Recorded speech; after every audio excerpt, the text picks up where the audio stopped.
जिदा कि मैं तुहानू पहले लिबर्टी चौक दिखाया, लिबर्टी चौक के उत्ते भी रंगा रंग जिहड़े ने ना वो गुड्डियां जिहड़ियां ने वो सजाइयां गईयां। लिबर्टी चौक नूं जिहड़ा ना मुकम्मल तौर पर दुल्हन की तरह सजाया गया। अच्छा, सिर्फ और सिर्फ लिबर्टी चौक नहीं बल्कि पूरा लाहौर ही एक दुल्हन का मंजर पेश करता पिया। असी खैर इस टाइम एक ऐसी छत पर मौजूद हाँ जिहड़ी कि लाहौर दे विच सब तो वड्डी छत है, जिथे कल जिहड़ी है बड़े जोर शोर दे नाल बसंत मनाई जाएगी। और इस छत के उत्ते भी बसंत दीयां तैयारियां जिहड़ियां वो चलदियां पईयां ने, हजे भी चलदियां पईयां क्योंकि टाइम बहुत घट रह गया है, उंगलां ते गिणन दे मुतरादिफ है।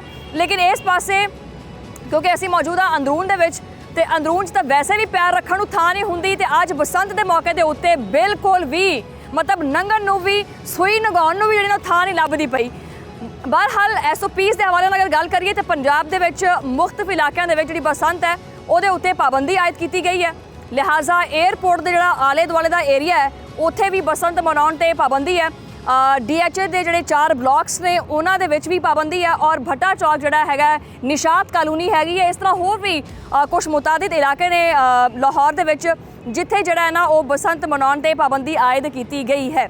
अच्छा, इस तो इलावा एक होर बड़ी मज़ेदार गल है क्योंकि छुट्टियां का ऐलान किया गया है तो बसंत के होर मैं तुहानूं कहा सी जिस तरह पहले ही कि मुख्तलिफ शहरों तो लोग जोड़े पंजाब के मुख्तलिफ हिस्सों के लाहौर के बसंत मनाउण वास्ते आते पे है। ये नाल क्योंकि देखो ये बसंत बंद इस वास्ते की गई सी कि किसी का जानी नुकसान ना होवे। आपां त्यौहार तो मनाइए लेकिन किसी का जानी नुकसान ना होवे, किसी की जान ना जाए, इस वास्ते हुकूमत ने काफ़ी हिफाजती इकदाम भी किए। यानी वो सेफ्टी रॉड्स ने वो उन्होंने जोड़े ने मोटरसाइकिल से लाए हुए हैं ताकि उन्होंने बचाव हो सके। ये बड़ा ज़रूरी है वैसे। और जी पंजाब की आवाम है यानी लाहौर की जी आवाम है उन्हें भी भरपूर ये हिफाजती इकदाम के उत्ते अमल किया होया। कोई भी मोटरसाइकिल ऐसा नहीं हैगा जिहड़ा उस डंडे तो बगैर होवे। अच्छा, मजीद आप गलबात करांगे क्योंकि मेरा तो इन्ना उच्ची बोल बोल के जो साह है ना वो उखड़ता पिया।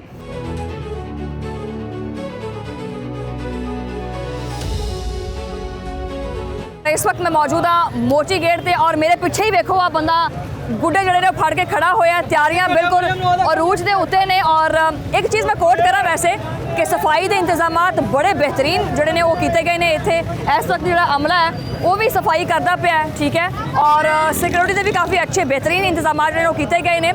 लाहौरी जोड़े ने ना काफ़ी पुरजोश नज़र आते पे ने। वो मैं जी पहले गल की सी ना कि लाहौरीए संभलते नहीं पे। तुसीं आ रश वेखो कि अगर कैमरामैन उतों दी विखावे तो इत्थे बंदा ही बंदा और सिर ही सिर ने। इत्थे लोगों को जानांगे कि की तैयारियां ने और बसंत वास्ते वो कल किन्ने एक्साइटेड ने, अज की करना चाह रहे हैं और कल की होएगा। आप आगे चलते हैं।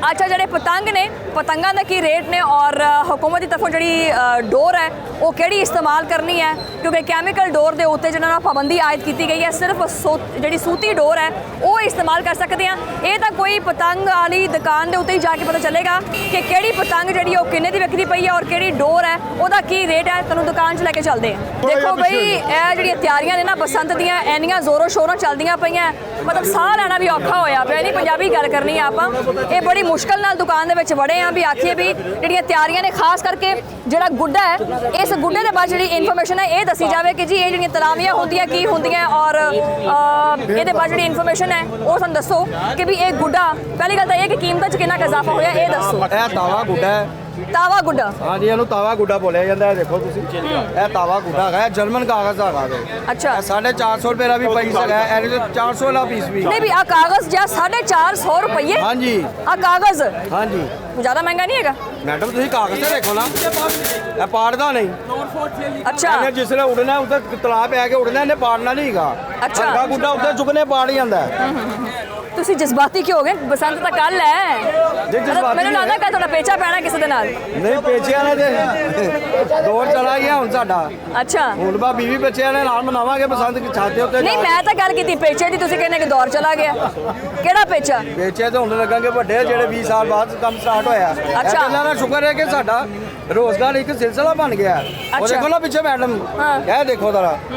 अब खाओ भाई पीछे इन्हां दे बतौर असीं सारा कुछ पीछे पीछे पीछे पीछे देखो देखो भी दिखाओ भाई। इन्हां दे बदौलत की है ਇਹ ਸਾਡੇ ਲਗਾਏ ਮੈਨੇ ਮੋਜ਼ਸ ਨੇ ਇਹ ਸਾਡਾ ਰੋਜ਼ਗਾਰ ਖੋਲ੍ਹਣ ਵਾਲੇ ਨੇ ਅੱਲਾ ਦੇ ਹੁਕਮ ਦੇ ਨਾਲ ਸਾਡੇ ਦਿਲੋਂ ਦੁਆਵਾਂ ਨੇ ਇਹਨਾਂ ਵਾਸਤੇ। ਅੱਛਾ ਜਿਹੜੇ ਡੋਰ ਹੈ, ਅਗਰ ਆਪਾਂ ਡੋਰ ਦੀ ਗੱਲ ਕਰੀਏ ਤਾਂ ਡੋਰ ਦੇ ਬਾਰੇ 'ਚ ਜਿਹੜੀ ਇਨਫੋਰਮੇਸ਼ਨ ਦਿਓ ਕਿ ਕਿੱਦਾਂ ਦੀ ਡੋਰ ਜਿਹੜੀ ਇਸਤੇਮਾਲ ਕਰਨੀ ਹੈ ਔਰ ਕਿੱਦਾਂ ਦੀ ਡੋਰ ਇਸਤੇਮਾਲ ਨਹੀਂ ਕਰਨੀ। ਹਾਂਜੀ ਡੋਰ ਜਿਹੜੀ ਹੈਗੀ ਹੈ ਉਹ 2 ਪੀਸ ਦਾ ਪਿੰਨਾ ਹੋਵੇ ਹਕੂਮਤ ਦੇ SOPs ਦੇ ਮੁਤਾਬਕ ਜਿਹੜਾ 9 ਧਾਰੀ ਡੋਰ ਹੈਗੀ ਹੈ ਉਹਦੇ ਉੱਡੇਗਾ ਜਿੰਨਾ ਕੋਈ ਗਰਦਨ ਨਾ ਕੱਟੇ ਉਹ ਹੁੰਦੀ ਹੈ ਬਰੀਕ ਡੋਰ। ਉਹਦੇ ਅਸੀਂ ਤਾਵਾ ਅੱਧਾ ਤਾਵਾ 1.5 ਤਾਵਾ ਬੜਾ ਈਜ਼ੀ ਤੌਰ ਤੇ ਉਡਾ ਸਕਦੇ ਆ ਉਹ 'ਚ ਕੋਈ ਮਸਲਾ ਨਹੀਂ ਹੈਗਾ ਨਾ ਨਾਲ ਹੱਥ ਕੱਟੇਗਾ ਨਾ ਗਰਦਨ ਕੱਟੇਗੀ ਅਸੀਂ ਇਹ ਚੀਜ਼ ਨੂੰ।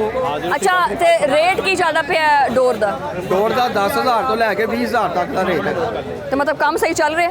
ਹਾਂ ਉਹਦੇ 'ਚ ਫਰਕ ਹੈਗਾ ਵੇ ਕਿ ਉਹਦੇ 'ਚ ਕਾਰੀਗਰਾਂ ਨਾਲ ਹੁੰਦਾ ਵੇ ਹਰ ਕਾਰੀਗਰ ਅੱਛੀ ਡੋਰ ਵੀ ਲਾਉਂਦਾ ਹਲਕੀ ਵੀ ਲਾਉਂਦਾ ਹਰ ਕਿਸਮ ਦੀ ਡੋਰ। ਨਹੀਂ ਅੱਛਾ ਤੇ ਜਿਹੜਾ ਇੱਕ ਰੌਲਾ ਬੜਾ ਪਿਆ ਹੁੰਦਾ ਕਿ ਜੀ ਈਦ ਆ ਜਾਂਦੀ ਹੈ ਮਹਿੰਗਾਈ ਬਹੁਤ ਹੈ ਫਲਾਨਾ ਬਹੁਤ ਹੈ ਇਹ ਬਹੁਤ ਹੈ ਫਲਾਂ ਬਹੁਤ ਹੈ ਲੇਕਿਨ ਇੱਥੇ ਮੇਰਾ ਕੈਮਰਾਮੈਨ ਵਿਖਾਵੇ ਸਿਰ ਖੜੇ ਹੋਏ ਨੇ ਇੱਥੇ ਮਾੜੀ ਜਿਹੀ ਜਗ੍ਹਾ ਦੇ ਉੱਤੇ ਮੈਂ ਪੈਰ ਬੜੀ ਮੁਸ਼ਕਿਲ ਨਾਲ ਰੱਖੇ ਨੇ ਇੰਨੀ ਮਹਿੰਗਾਈ ਦੇ ਕਰਕੇ ਵੀ ਲੋਕ 10,000 12,000 ਛੱਤਾਂ ਲੈਂਦੇ ਪਏ ਨੇ ਪਤੰਗਬਾਜ਼ੀ ਕਰਦੇ ਪਏ ਨੇ ਇਹਦੇ ਬਾਰੇ 'ਚ ਕੀ ਕਹਿਣਾ ਚਾਹੋਗੇ?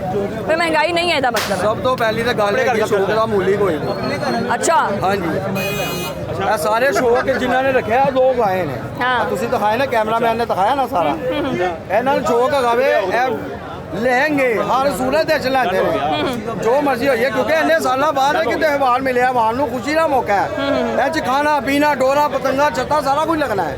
ਅੱਛਾ ਮੇਰੇ ਖਿਆਲ ਜੇਕਰ ਤੁਸੀਂ ਸਾਡੇ ਨਾਲ ਨਾ ਹੁੰਦੇ ਤੇ ਮੈਂ ਬੜੀ ਮੁਸ਼ਕਲ ਚੜ੍ਹਦੀ ਇਹਦੇ ਉੱਤੇ। ਮੈਂ ਜਾਣਨਾ ਚਾਹਾਂਗੀ ਕਿ ਜਿਹੜੀਆਂ ਪਤੰਗਾਂ ਨੇ ਨਾ ਇਹ ਤੁਸੀਂ ਦੱਸੋ ਕਿ ਪਤੰਗਬਾਜ਼ੀ ਵਾਸਤੇ ਕਿਹੜਾ ਸਮਾਨ ਜਿਹੜਾ ਨਾ ਉਹ ਇਸਤੇਮਾਲ ਹੁੰਦਾ? ਪਤੰਗ ਵੀ ਦਿਖਾਓ ਡੋਰ ਵੀ ਦਿਖਾਓ ਔਰ ਬਾਕੀ ਜਿਹੜੇ ਇੰਤਜ਼ਾਮਾਤ ਨੇ ਉਹ ਵੀ ਦਿਖਾਓ ਕਿ ਕਿੱਥੇ ਹੈ ਜੀ। ਅੱਛਾ ਇੱਕ ਤਾਂ ਇਹ ਕਿ 25 ਸਾਲ ਬਾਅਦ ਜਿਹੜਾ ਇਹ ਬਸੰਤ ਦਾ ਤਿਉਹਾਰ ਹੈ ਉਹ ਆ ਰਿਹਾ ਮੈਨੂੰ ਵੀ ਖੈਰ ਬਸੰਤ ਦੇ ਬਾਅਦ 'ਚ ਇੰਨੀ ਇਨਫੋਰਮੇਸ਼ਨ ਨਹੀਂ ਹੈਗੀ ਅਗਰ ਤਾਂ ਆਪਾਂ ਸਾਡੇ ਵਰਗੀਆਂ ਕੁੜੀਆਂ ਅਗਰ ਆਮ ਧਾਗਾ ਫੜ ਲੈਣਾ ਤਾਂ ਚੀਰਾ ਜਿਹਾ ਵੱਜ ਜਾਂਦਾ ਹੈ। ਇਹ ਡੋਰ ਜਿਹੜੀ ਹੈ ਅੱਛਾ ਇਹ ਖਤਰਨਾਕ ਨਹੀਂ ਹੈ? खतरनाक नहीं है। ਅੱਛਾ ਹੋ ਹੈ ਇਹ ਨੇ ਅਸਲ ਲਾਹੌਰੀਏ। ਇਹ ਫੜ ਤਰਾ ਇਹ ਦੰਦ ਦੇਖ ਲਓ ਜੀ ਇਹਨੂੰ ਕੀ ਕਹਿੰਦੇ ਤੰਦ? ਉਂਗਲੀ ਸਾਡੀ ਵਿੰਗੀ ਹੋਏਗੀ ਪਰ ਗਰਦਨ ਨਹੀਂ ਕੱਟੇਗੀ ਨਾ ਉਂਗਲੀ ਕੱਟੇਗੀ ਅੱਲਾ ਦੇ ਹੁਕਮ ਦੇ ਨਾਲ। ਅੱਛਾ ਇਹ ਬਰੀਕ ਡੋਰ ਹੁੰਦੀ ਹੈ ਇਹਨੂੰ ਆਰਾਮ ਨਾਲ ਉਡਾਓ। ਤੇ ਇਹ ਕਿੰਨੇ ਇਹਨੂੰ ਕੀ ਕਹਿੰਦੇ? ਪਿੰਨਾ? ਇਹਨੂੰ ਕਹਿੰਦੇ ਨੇ ਪਿੰਨਾ। ਪਿੰਨਾ ਅੱਛਾ ਇਹ ਹੈਗਾ 2 ਪੀਸ ਦਾ ਇਹ 2 ਪੀਸ ਤੋਂ ਮੁਰਾਦ ਹੁੰਦਾ ਇਹਦੇ 'ਚ ਹੈਗਾ 2000 ਮੀਟਰ 2000 ਮੀਟਰ 2000 ਮੀਟਰ ਇਹ 'ਚ ਹੁੰਦਾ ਇਹਨਾਂ ਦੇ ਖੁੱਲਦੇ ਨਾਲ ਪੂਰਾ ਪਿੰਨਾ ਹੈਗਾ। ਹਾਂ ਇਹ ਚੀਜ਼ਾਂ ਦੇ ਘੱਟ ਡੋਰਾਂ ਨੇ ਘੱਟ ਰੇਟਾਂ ਦੇ ਵੇਚਦੇ ਨੇ ਉਹ ਘੱਟ ਡੋਰ ਹੁੰਦੀ ਹੈ ਕਿਸੇ 'ਚ 800 ਮੀਟਰ ਹੈਗੀ ਹੈ ਕਿਸੇ 'ਚ 1000 ਤੇ ਮੀਟਰ। ਇਸ ਇੱਕ ਪਿੰਨੇ ਦਾ ਰੇਟ ਕੀ ਹੈ ਵੈਸੇ? 15,000 ਰੁਪਏ ਰੇਟ ਹੈਗਾ ਵੇ ਪਿੰਨੇ ਦਾ ਪੂਰਾ 2 ਪੀਸਾਂ ਹੈ। ਉਹ ਖੁਦਾ ਦਾ ਖੌਫ ਕਰੋ ਆ 15,000 ਦਾ। ਹਾਂਜੀ ਇਹ ਕਿਸੇ ਨੇ ਲਿਆ ਵੈਸੇ ਇੱਥੋਂ रेट 15,000? क्या कह रहे हैं? वो कह रहे हैं रेट क्या है? ये 15,000 का है। अगर आप इसमें हल्का पिन्ना लेना चाहते हैं उसमें डोर कम होती है उसमें मीटर भी कम है। क्या? वो 10,000 रुपये का भी है 12,000 का भी है 15,000 का भी है हर किस्म की डोर रखी हुई है। हाँ जी तुम 15,000 का ले लोगे पिन्ना? ले लोगे 15,000 का? वैसे भाई ये तो ज़्यादा है, रेट ज़्यादा नहीं है? ज़्यादा रेट है। देखिए मैंने तो अपनी वज़ीर-ए-आज़म आला से भी मैंने ये सिफारिश की है कि ये आपको ऐसी टीम बनाई जाए। कल रात को यहाँ पे वज़ीर आला का एडवाइज़र और डीसी साहब भी आए थे इसी बाज़ार में, तो उम्मीद है कल तक ये रेट भी आपके जो हैं ये मामूल के मुताबिक ठीक हो जाए। मामूल के मुताबिक तो हो जाएगा। वैसे मेरा इंटरव्यू लिखा है उन्होंने। अच्छा। हर चीज़ उन्होंने चेक की है बार कोड चेक किए ने सेलिंग का परचेजिंग का ट्रेडिंग का ट्रांसपोर्ट का हर किस्म का चेक कराया उन्होंने अल्लाह के हुक्म के नाल असीं हर चीज़ म्यार च पूरे उतरे। मैं दुकानदारों ने भी भाई ने भी अपने मैं गुजारिश करांगा उन्हें नफ़ा कमाओ कि जिन्ना तुहाडा नफ़ा बनता है एवं नफ़ा उन्ना नफ़ा ना करिए कि जिहड़ा आवाम की पहुँच तो बाहर हो जाए। यह आवाम की पहुँच के विच है जी फैसटिवल है आवाम की पहुँच के विच रहना चाहिए। अगर आवाम की पहुँच तो बाहर हो जाएगा तो 8 तरीक तो बाद चीज़ां जिहड़ियां हैं दोबारा DC दफ्तर जाके जमा करानी पैणगीਆਂ।